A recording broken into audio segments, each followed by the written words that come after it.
জয় গুরু। পরম প্রেমময় শ্রী শ্রী ঠাকুরের শ্রী চরণে আমার ভূমিষ্ঠ প্রণাম। সকলকে আমার আনন্দিত জয় গুরু।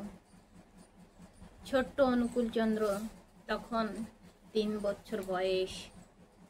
পাশের বাড়িতে একটি ছোট্ট নবজাত শিশুর জন্ম হলো। মাতা মনমোহিনী দেবী প্রসূতা আর ছোট্ট বাচ্চাটিকে দেখার জন্যে যেতে চাইলেন। সঙ্গে অনুকূল চন্দ্রকে নিয়ে যাওয়ার ইচ্ছা করলেন, কিন্তু ছোট্ট বালক অনুকূল চন্দ্র কিছুতেই রাজি হলো না সেই শিশুকে দেখতে যাওয়ার জন্য। তখন মাকে বললেন, মা, ওইখানে কি দেখতে যাবে? ওই ছোট্ট বালকটি তো 18 দিনের দিন মারা যাবে। এই কথা শুনে মা অনুকূল চন্দ্রকে ধমক দিলেন। ধমক দিয়ে মার মনে একটা অজ্ঞাত সন্দেহ ঘর করে নিল। আশ্চর্যজনক কথা যে ঠিক 18 দিনের দিন দেখা গেল সেই ঘরের থেকে কান্নার শব্দ শোনা গেল।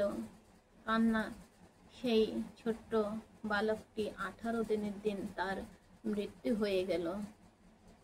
এমনি করে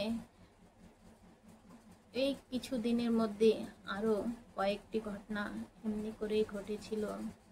মা মনমোহিনী দেবী এইসব দেখে নিজে স্বয়ংই বিস্মিত হয়ে গেল আর ভাবতে লাগলেন, এ কি অলৌকিক ক্ষমতা, এ কি সৌভাগ্য।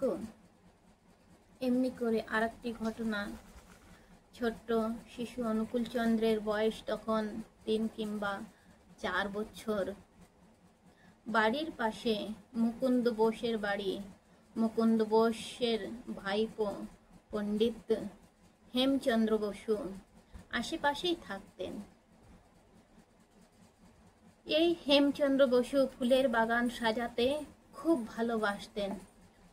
ফুলের বাগান সাজাতেন খুব যত্ন করে। তাই বাগান সাজানোর জন্য অনেক টাকা পয়সা খরচা করে বাগানটি খুব সুন্দর করে সাজালো।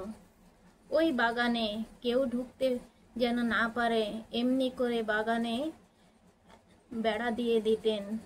বেড়াও এমন করে দিতেন, খেজুরের কাটা বেঁধে দিতেন ঘেরার চারিদিক দিয়ে।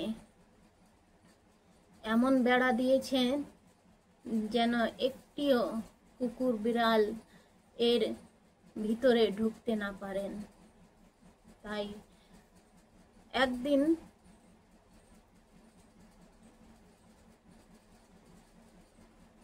দেখে যে বাগানটি সব লন্ডভন্ড হয়ে পড়ে আছে। ফুল পাতা সব ছিঁড়া, ডাল ভাঙ্গা, কিন্তু গেটে তো তালা লাগানো আছে। এই যেমন বেড়া তেমনি আছে, কিচ্ছু তো ভাঙ্গে নাই। কিন্তু কেমন করে,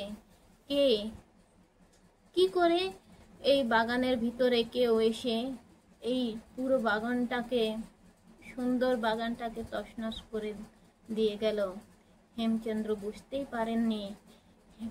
হেমচন্দ্র পুনঃ আবার বাগানটাকে সুন্দর করে সাজিয়ে দিলেন।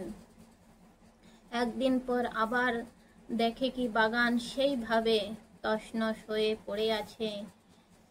দেখে লাগলো কত দস্যু দানব যেন এই বাগানে ঢুকে সব বাগানকে উলট পালট করে দিয়েছেন। হেমচন্দ্র যেমন হলো দুঃখ, তেমন হলো রাগ। হুঙ্কার করে বলে উঠল, কে এমন কাজ করেছিস? ছোট্ট অনুকূল তখন বলে উঠল, কে করবে? আমি করেছি। হেমচন্দ্র তখন বললেন, এমন বেয়াদব বজ্জাত ছেলে, তুমি কে? ছেলেকে ধরে মায়ের কাছে নিয়ে গেল। একটু ছেলে, এতটুকু ছেলে, মার কি শাস্তি দেবেন? একটি ধমক দিলেন।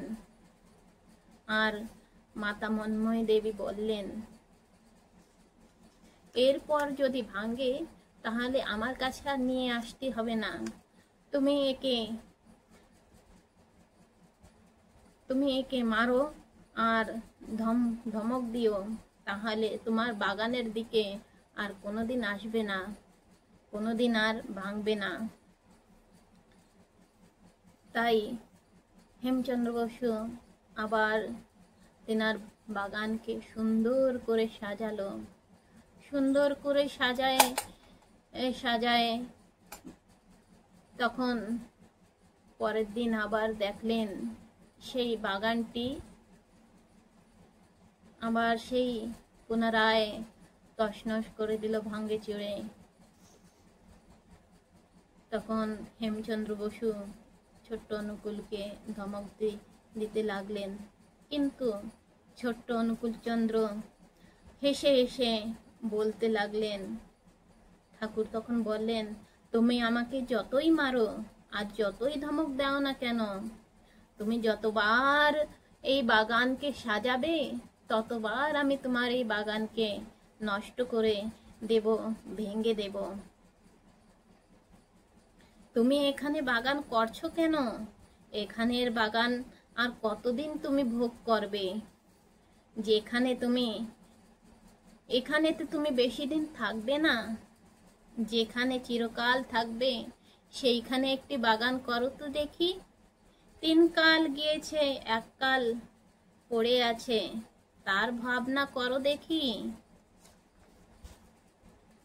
এই কথা শুনে হেমচন্দ্র ছোট্ট অনুকূলের মার কাছে, মাতা মনমোহিনী দেবীর কাছে ছুটে গেল আর সব কথা খুলে বললেন। মা তখন সঙ্গে সঙ্গে লাঠি নিয়ে ছোট্ট শিশু অনুকূলের পিছন পিছন দৌড়ে মারার জন্য।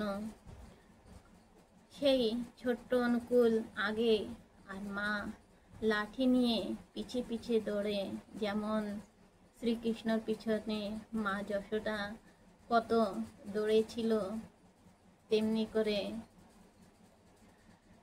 আর এখানে হেমচন্দ্র বসু ওই দেখে মনে মনে ভাবতে লাগলো, বাগান পেয়ে আমি তো মেতে আছি, বাগান পেয়ে আমি তো মেতে আছি ভগবানকে ভুলে। ছুটে গেল ছোট্ট অনুকূলকে বাঁচাতে। হেমচন্দ্র বসু মাকে বলল, মা এই অনুকূলকে মেরো না তুমি, অনুকূল তো কোনো দোষ করি নাই, অনুকূলের কোনো দোষ নেই।